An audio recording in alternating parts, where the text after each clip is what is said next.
आज हम जानेंगे गुरु प्रदोष व्रत का रहस्य। ये केवल कथाएं नहीं, ये उस सत्य की प्रतिध्वनियां हैं जो काल के पार भी अडिग खड़ी है। सनातन, जहाँ ब्रह्मांड का रहस्य, देवत्व का तेज और चेतना का विज्ञान एक सूत्र में जुड़ता है। स्वागत है आपका अपना कदम सनातन की ओर में। क्या आपने कभी सोचा है कि कुछ लोग हर महीने प्रदोष व्रत क्यों रखते हैं और क्यों कहा जाता है कि सूर्यास्त के बाद का एक विशेष समय सीधे महादेव से जुड़ा हुआ है। सनातन धर्म में इसे कहा जाता है प्रदोष काल।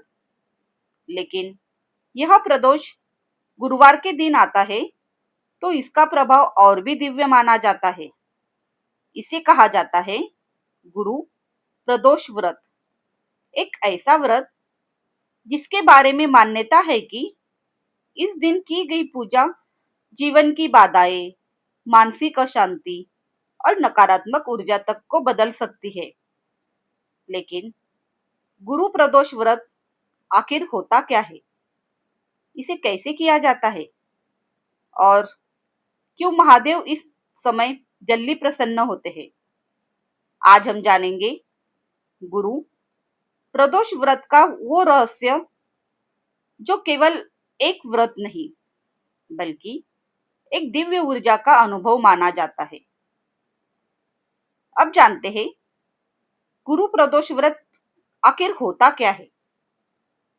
सनातन धर्म में हर महीने में दो प्रदोष व्रत आते हैं, एक शुक्ल पक्ष में और एक कृष्ण पक्ष में। यह व्रत त्रयोदशी तिथि की संध्या को किया जाता है और जब यह प्रदोष व्रत गुरुवार के दिन पड़ता है तो उसे कहा जाता है गुरु प्रदोष व्रत। यह दिन भगवान शिव को समर्पित माना जाता है, लेकिन गुरुवार होने के कारण इसमें गुरु तत्व, ज्ञान और विष्णु कृपा का प्रभाव भी जुड़ जाता है। इसलिए शास्त्रों में इसे अत्यंत शुभ माना गया है। अब जानते हैं गुरु प्रदोष व्रत कैसे किया जाता है। शास्त्रों के अनुसार भक्त इस दिन सुबह जल्दी उठते हैं, स्नान करके स्वच्छ वस्त्र परिधान करते हैं और व्रत का संकल्प लेते हैं। कुछ लोग पूरे दिन निराहार रहते हैं तो कुछ फलाहार करके व्रत करते हैं।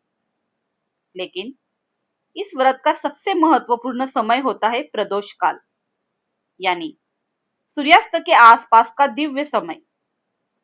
इस समय भक्त शिवलिंग पर जल चढ़ाते हैं, बेलपत्र अर्पित करते हैं, दीपक जलाते हैं, ओम नमः शिवाय का जाप करते हैं, शिव चालीसा या शिव मंत्र सुनते हैं और कई लोग नंदी के कान में अपनी मनोकामना भी कहते हैं।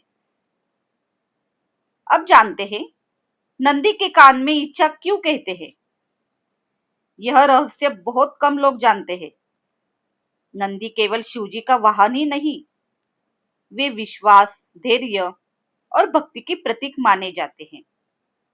मान्यता है कि जो बात सच्चे मन से नंदी के कान में कही जाती है वह सीधे महादेव तक पहुंचती है। लेकिन शास्त्र एक बात और भी कहते हैं, मनोकामना तभी पूरी होती है जब उसमें लालच नहीं, श्रद्धा होती है। अब जानते हैं प्रदोष काल इतना शक्तिशाली क्यों माना जाता है। क्या आपने ध्यान दिया है कि सूर्यास्त के समय मन अचानक शांत होने लगता है। मंदिर की घंटियां, दीपक की लो, मंत्रों की ध्वनि, वातावरण बदलने लगती है।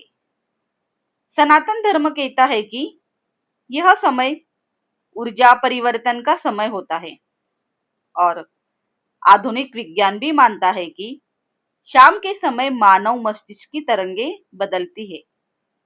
शायद इसी कारण प्रदोष काल को ध्यान और शिव साधना का श्रेष्ठ समय माना गया है।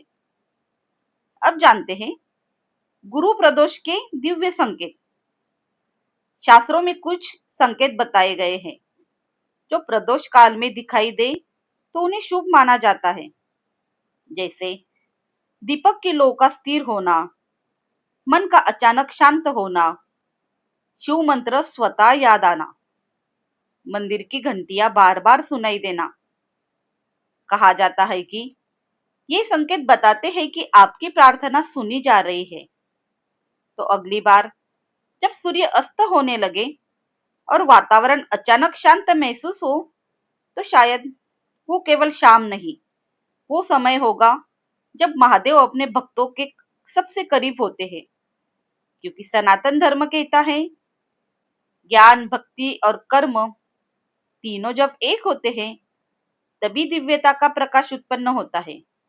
और यही हमारा पथ है, अपना कदम सनातन की ओर। धन्यवाद।